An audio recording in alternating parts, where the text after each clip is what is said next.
I would like to invite Ms. Shelley Moore-Frappier, Interim Associate Vice President Academic and Indigenous Programs, to present the Honorary Doctorate recipient. J'invite ma collègue Shelley Moore-Frappier, vice-rectrice associée intérimaire à l'enseignement et aux programmes autochtones, à présenter la lauréate du doctorat honorifique. Miigwech Chief. Kwekwe, giwe no kwe nadishnakas, adikando dem, temiaga manashnabe, and dunjaba. Elders, chiefs, dignitaries, and relatives, welcome. As we gather on the traditional territory of the Atikameksheng and Anishinaabeg, Monsieur le Chancelier, j'ai le privilège de vous présenter Madame Cindy Blackstock. Mr. Chancellor, I have the great honor to present to you today Dr. Cindy Blackstock. Cindy Blackstock is a member of the Gitxsan First Nation and currently serves as the Executive Director of the First Nations Child and Family Caring Society and is a professor at McGill University School of Social Work. She has over 30 years of experience advocating for child welfare and Indigenous children's rights and has published more than 75 articles on topics relating to reconciliation, Indigenous theory, First Nations child welfare, and human rights.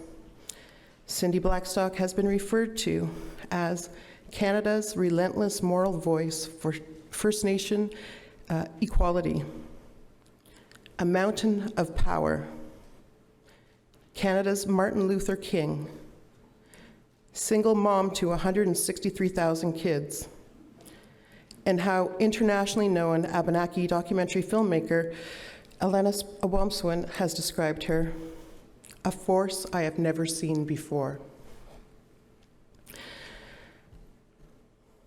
She has been recognized with many awards and honorings, including the Human Concern International, Canadian Women Making a Positive Difference 2019, Chatelaine Magazine Women of the Year 2018, TD Spotlight on Achievement, Order of Canada, Women Making an Impact, Status of Women Canada, National Aboriginal Achievement Award, Stand Up for Kids Inaugural Award, and Newsmaker of 2018 for CBC, and that was just in 2018.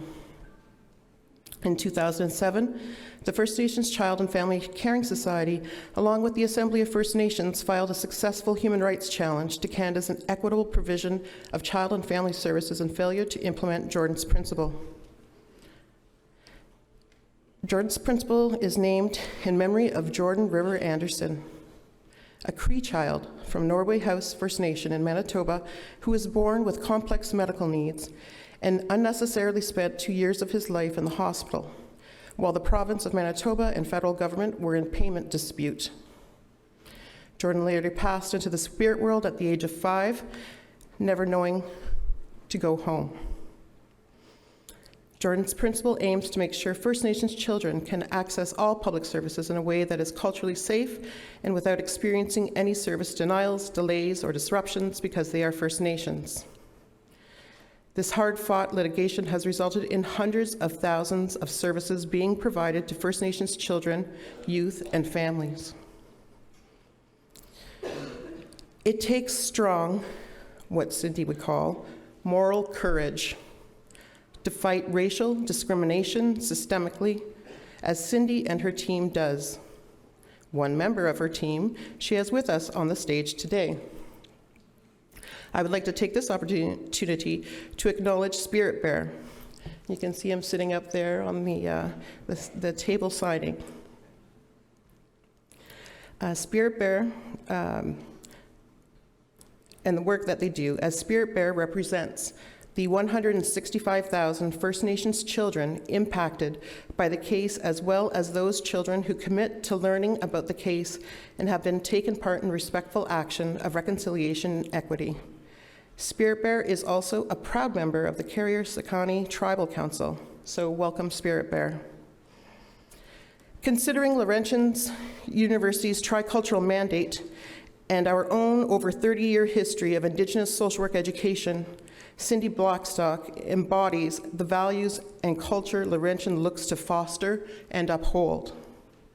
Monsieur le Chancelier, j'ai le grand honneur de vous demander de conférer un doctorat honorifique en droit à Cindy Blackstock, Mr. Chancellor, I have the absolute honor to ask that you may confer upon Cindy Blackstock the Doctor of Laws honoris causa.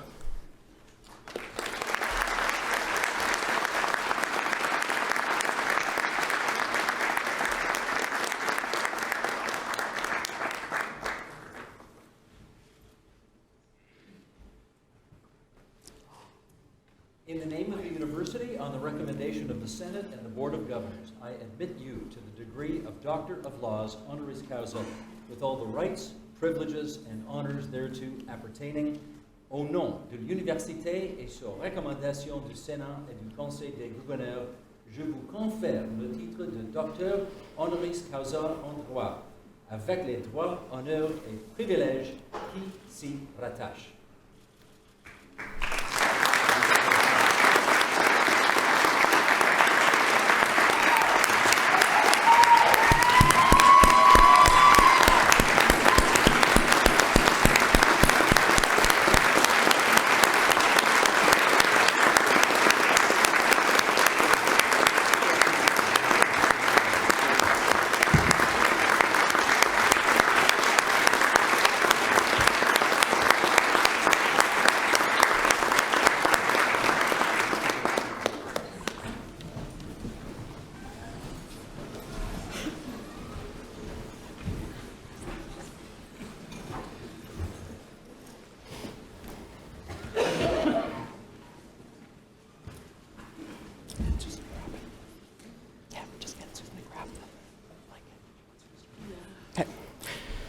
Okay.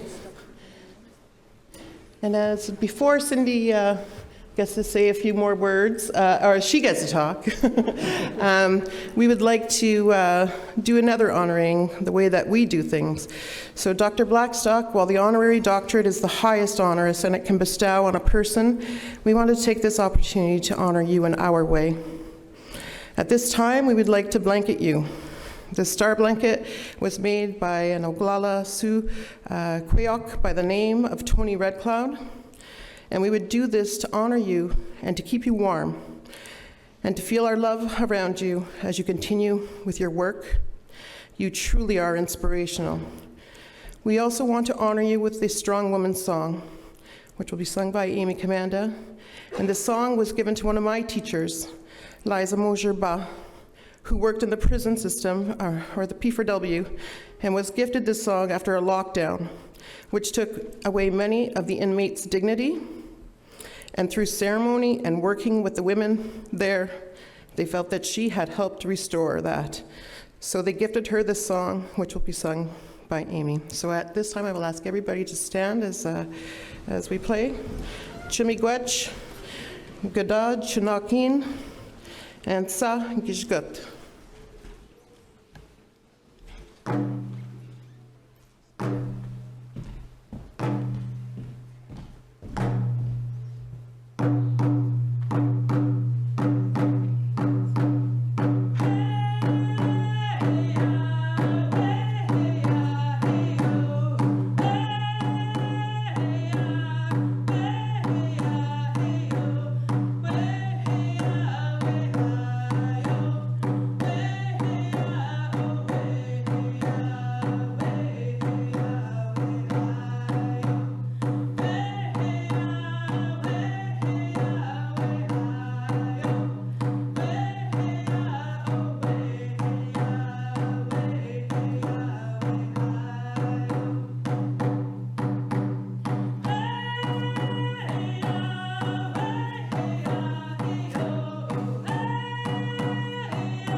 What a privilege to be here on this territory and on this special day and to witness the admission of Dr. Haché as president. Congratulations to you, sir. And what an honor to celebrate each of you on this one of the most special days of your life. And to also celebrate this as the people who saw the induction of this new president who's going to carry the future of this university in his hands. And congratulations, you did this. You finally made it. You dreamed of this day. You wondered if you'd even get here. But with the love and the support of all of those who sit behind you and those who could not be here and those who are here with us in spirit and your ancestors, you did it. You know, have you noticed that superheroes are cool again? I'm old enough to know when they were cool the first time. You know, they blaze across our movie screens, they jump in across burning buildings, and they're always there to save the world from evil. They come at a time when populism and intolerance and racism is sweeping the world. Where places are creating darkness where light was once shed, where they're building walls and they're building fences where neighbors used to sit at common picnic benches. Not a day passes by that I don't pray a few superheroes, maybe a lot of superheroes, take on the White House. And just yesterday, I was reminded that one already had. At the memorial of Representative Elijah Cummings, the son of sharecroppers, a civil rights leader, a man of integrity who stood up and spoke up when others wanted him to sit down and be quiet.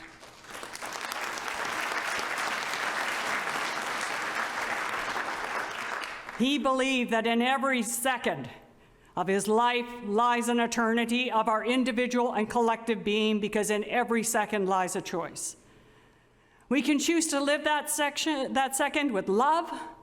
We can live it with service. We can live it with giving. And in that act builds our eternal legacy and that of us as a collective. He arms himself not only with knowledge, but with the greatest power all of us have, which is love expressed. Elijah Cummings was a superhero. And he reminds me of another Elijah Harper, who stood with an eagle feather in the House of Legislature in Manitoba to stop the Meech Lake Accord. He dreamed of a day when First Nations, Métis, and Inuit rights would be affirmed.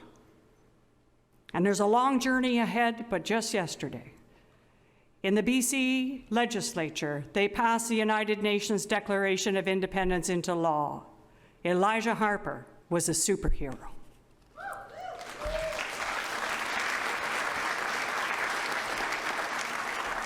Shannon Kustachin from the Attawapiskat First Nation, a little girl who loved blue flowers and seashells. And the Big Dipper was a superhero too. The only school in her community when she was a little girl was contaminated by over 30,000 gallons of diesel fuel that had leaked beneath the ground there and contaminated that school. She was a little girl who dreamed of going to grade 1. You know, the kids who sharpen their pencil crayons 5 times just to make sure they worked. But the school in her community was closed because of that contamination, so she didn't walk into a school, she walked into portable trailers. The government said they were only there temporarily. They're going to get a real school one day. And she believed them, and so did all the other kids. But by the time she was in grade 8, that school had nowhere appeared. Ice had built up on the inside of the walls of those rundown portable trailers, and mice would eat their lunches. So what does a little girl like Shannon Kustachin do about that? Well, she took a video of all of it, and she launched it out in the world. She believed that there were other children, maybe who grew up in different homes, maybe they spoke different languages, maybe they looked a little different than her, but they all had big hearts and they would understand that this wasn't fair. And she was going to send this video out and ask them to write letters. And thousands of them did. One little girl in Toronto saw Shannon's video and realized they were raising money for schools in Africa. And she thought that was an important thing to do. But why aren't we raising money for schools here, she wondered. She didn't know this was happening here in this country, where First Nations kids are getting less funding for education than everybody else because they're First Nations. So what did this little girl in Toronto do? Well, she organized all of her class members and she rallied them all together. They weren't politicians. They were like 10-year-olds. But 10-year-olds are different than politicians. They do something. And so they all decided that they were going to rally around and they were going to send a group photo and a group letter to the Prime Minister, because they agreed with Shannon that real leaders don't just hold positions. Real leadership is showed through your actions. And as Shannon Kustachin said, school's a time for dreams and every kid deserves this.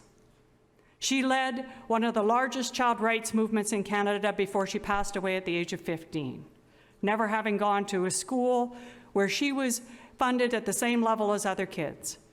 But she left a legacy for all of us to follow in something called Shannon's Dream.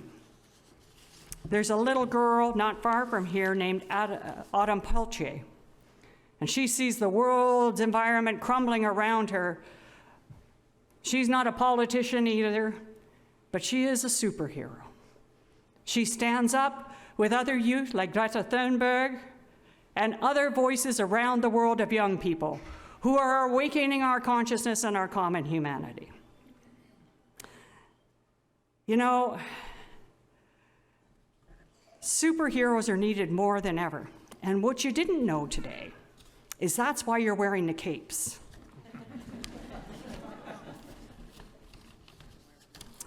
That's what the capes are really all about. They're not just graduation capes. They are anointing each of you as a superhero. And you will teach us that when we match many things and we learn in the world with love, humanity blossoms. There'll be social workers and healthcare workers in your class that are going to be there for people when they need you the most. As fine art scholars, your artistic works will provoke us to think differently and remind us of the interconnection of all things. Your music will form the anthems of our time and the anthem of our social justice marches, so that we might, as the poem goes, sing in the prisons while they tremble in the palaces, or to put a more modern spin on it, we will sing on the Mexican border while they tremble in the White House. I'd like to see